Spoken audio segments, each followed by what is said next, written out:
Hi everyone and welcome to my channel. My name is Christina Spark and my channel is all about making brilliant life choices through strategic planning. So I recently made a video about how to make the decision whether to have a child or not. And a really big part of that decision for a lot of people is going to be understanding the financial impact of having a child. Now, as a mother and also a chartered accountant, I found that if you research this question online, you will have costs that are grossly underestimated, like actually a joke, compared to the true cost of having a child. There's a lot of hidden costs or costs that you do not even consider before you have a child. So my goal is to be very transparent and share with you my actual costs of having a child. The reason why I'm doing this is having a child is such a wonderful and joyous time, but it's also a very vulnerable time, and there's a lot of stress that comes with it too. And the last thing that you need is an unexpected bill in the mail or just a huge amount of hidden fees when you're already going through quite a vulnerable time in your life. So let's go ahead and break everything down so you have full information to make the best possible decisions in your life, whether that's to have a child or perhaps financially plan for your family. And let's dig in. Just a quick note before we get started. I am raising my child in Sydney, Australia. So where you are located obviously makes a big difference. But I started my journey while in the US. So where relevant, I have highlighted both in US dollars and Australian dollars. So the first phase I'm going to talk through is the conception phase. That's right. You may start incurring expenses before you're even pregnant. And I think a lot of people don't factor this in because of course, we all want to be optimistic and assume we'll have a really straightforward path, but 1 in 6 people do require fertility treatment. So it is potentially a large cost. Now, I'll just go ahead and share my own actual costs. My journey started 5 years before I had my son. I decided to freeze my embryos, and I did that because I knew I wanted to delay having children until my late 30s, and it was a bit of an insurance policy for that. So I did 2 rounds of embryo freezing, and 2 rounds because the first round was not very successful. And that cost $60,000 US. However, my employer covered that expense for me. I was very fortunate to have that benefit. More and more employers are providing this. So that was a big savings, I suppose, for us. However, what we did have to pay for that I didn't really understand going into it is all the storage fees that are annual and also increase over time. So I've paid for roughly 3 years of storage, and that's on average $1,200 US per year, $3,600 US, which equates to 5,400 Australian dollars, which is where I currently live, and we are continuing to pay for that. The other thing is when the time came to actually try and have a child, we did conceive naturally, so I didn't actually use those embryos. There were other expenses I incurred, small things, but still a few $100s in terms of, number one, prenatal vitamins, as you are actually supposed to start taking prenatal vitamins before you conceive for folic acid. I also purchased ovulation strips. I used apps to track my cycle, everything that was going to help me be successful in conceiving naturally. So I would estimate my total out-of-pocket cost for the conception phase to be 5,700 Australian dollars. Now, a disclaimer here that although this was not my path, there may be even more significant expenses. So we covered IVF in terms of embryo freezing. If you were to pursue IVF in Australia, the cost really ranges between $4,000 to $20,000 per cycle because we do have a private and a public healthcare system here. However, it can be really expensive because on average, people need about 3 transfers. So that can be a large expense. If you are getting a surrogate, in Australia, it's illegal to have a commercial surrogate, meaning you cannot pay them to be a surrogate, but you would have to cover their expenses.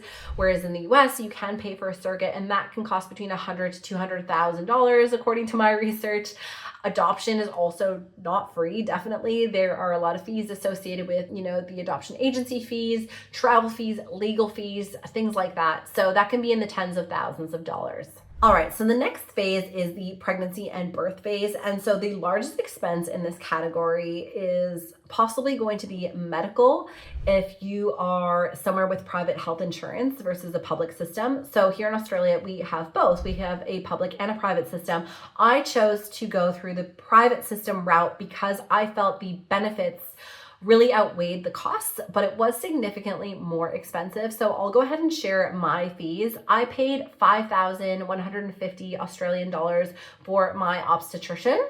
I paid about $1,000 in scans and tests, such as a morphology scan. When you are pregnant, you have to do a certain number of scans.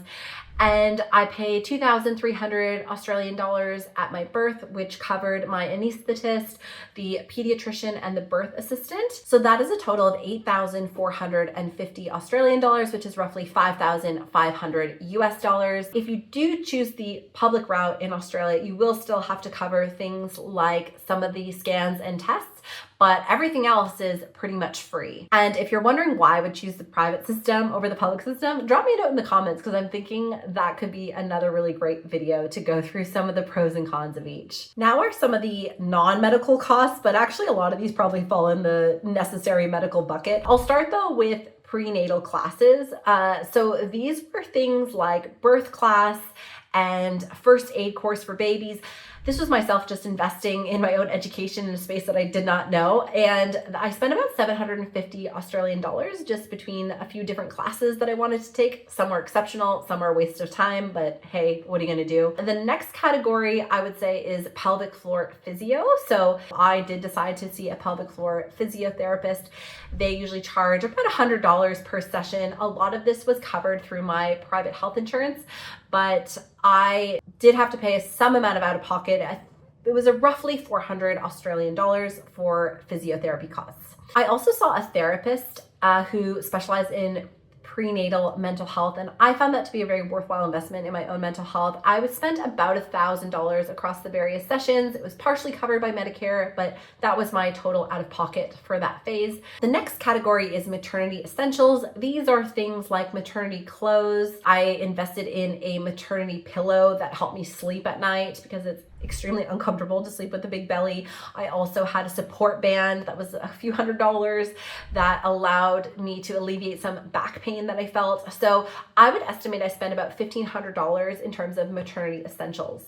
And the last category I'll include here is the baby shower. So of course, another optional expense, but a lot of people do choose to have a baby shower. I had something extremely casual. I hosted it in my own backyard with 35 guests, and I paid about $800 for food and drinks. Of course, this can be significantly more expensive if you choose to go to a nice venue. That's all up to you. So my total out-of-pocket cost for the stage of pregnancy and birth was 12,900 Australian dollars, which equates to approximately 8,400 US dollars. So if I add the 5,700 Australian dollars I incurred in the conception phase, that brings me to a total of $18,600, which is approximately 12,000 US dollars before I've even held my own baby. And if you haven't noticed, I haven't even covered any of the baby stuff, which is what most people think of when they think about the cost of a baby. So let's get into that now. Okay, we've made it to year one. Baby arrives. Congratulations. This is where the expenses truly ramp up. So let's start with all of those baby items. This is things like the pram or stroller, your baby's bassinet or crib. These are really big ticket items. They're a few $100s each, even up to a few $1,000s, depending on what you choose. I went through my own expenses and registry, and I spent $10,300 on baby items. And this was, again, just the sort of get started year one pack. I also purchased some secondhand items, but the cost was about $10,300 for everything. And I don't feel like I wasted money necessarily. I don't think there were a lot of items I didn't end up using because I was really well researched in what I wanted. So it just is a lot of expensive stuff. However, because I did have a baby shower and I have wonderful, generous friends and family, I received quite a bit in gifts, although I did not track how much I received in gifts, because what kind of weirdo would I be if I did that? I can make a pretty good assumption around, let's say I received gifts from, I'm gonna say 60 people at $75 per gift. And then there's also quite good resale on baby items.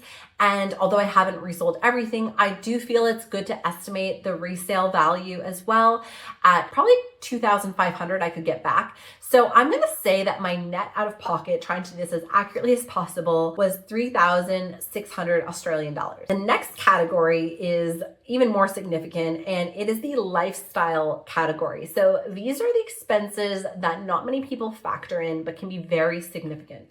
So the first cost I'll include is the car upgrade. So for ourselves, we only had one vehicle. And so when baby came along, we realized we were going to need a second, given that I was staying at home on maternity leave and my husband was still having to commute to work. So we did opt for an SUV. I've simplified it and assumed I incurred about $1,000 per month in terms of the lease payments.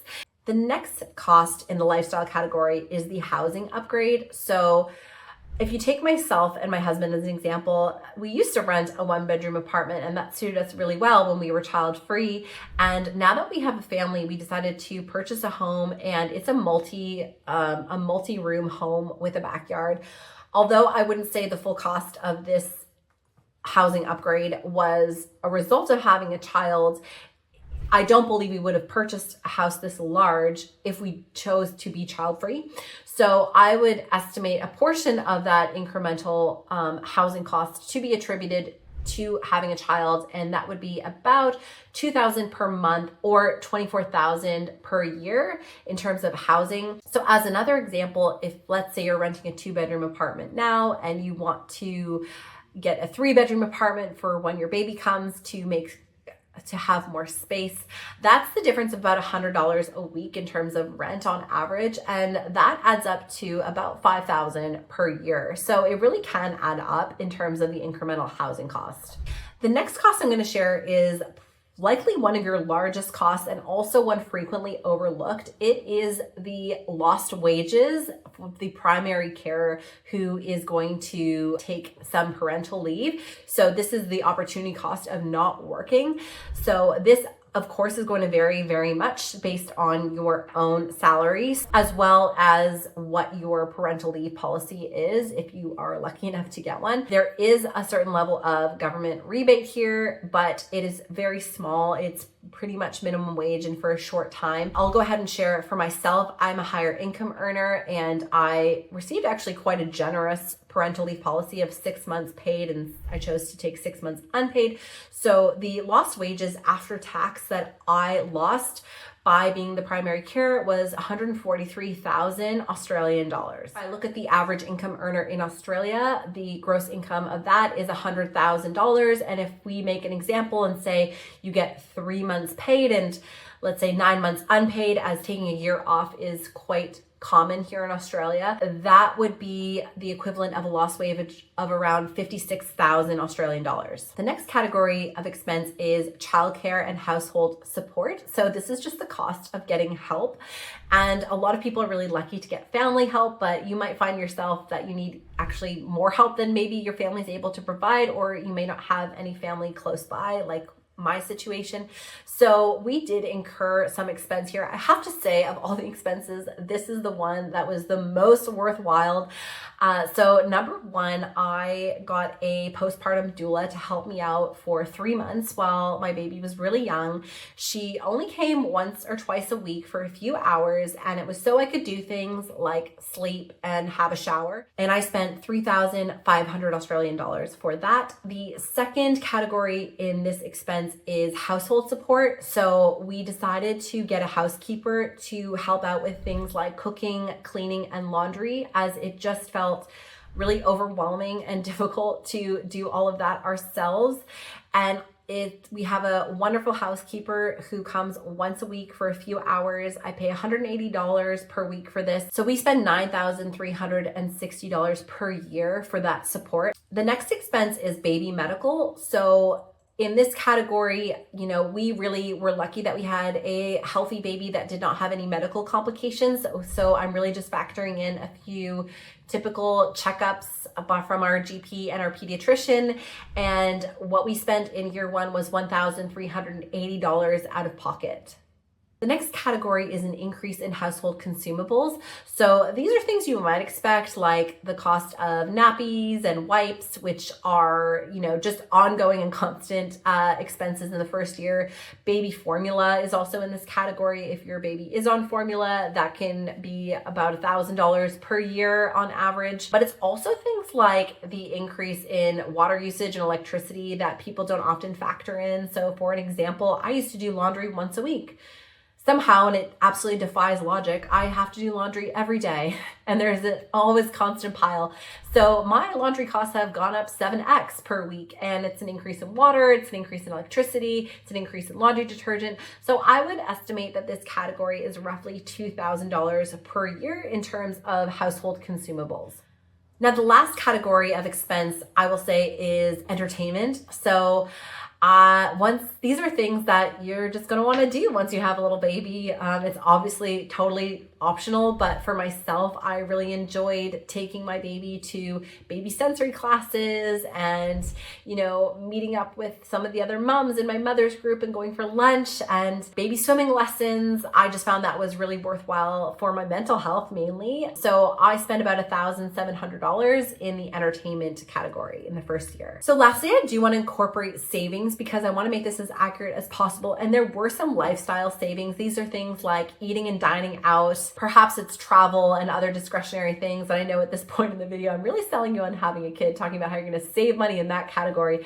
But I think it's fair to assume that I saved about $150 per week, mainly in the dining and eating out. I found we did travel just as much, but over the course of the year, that can be quite significant. I estimate that we saved 7,800 Australian dollars just in discretionary spending. So my total out of pocket in the first year of my baby's life, net of all of the savings, was just over 192,000 Australian dollars.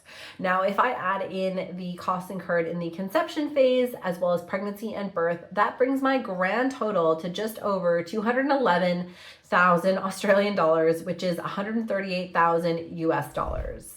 Before my baby has even turned 1. It's a lot of money. And I've decided to stop my analysis here, but I think it's fair to say that I haven't even covered two of the biggest expenses that I will incur on an ongoing rate. So the first one is going to be the cost of daycare. So I am currently sending my son 4 days a week, and that is $38,000 per year in daycare costs.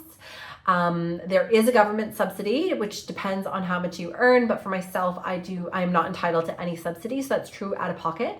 And the next expense is if you decide to go via the private education route over the public education route, that can be a very significant cost. A lot of people start putting their children into private school at the age of 5 years old, and that can be between $40,000 to $50,000 per year. So that's another really significant cost. And of course, a lot of the costs that I did cover in the first year of life, like the housing costs or the car costs, all of those are ongoing over the next 18 years or however long you want to do this analysis. So I hope you found this informative and interesting, hopefully not too depressing, but I think it's really empowering to actually have full information like this before you go into something so that you don't get any surprises along the way and that you are able to financially plan.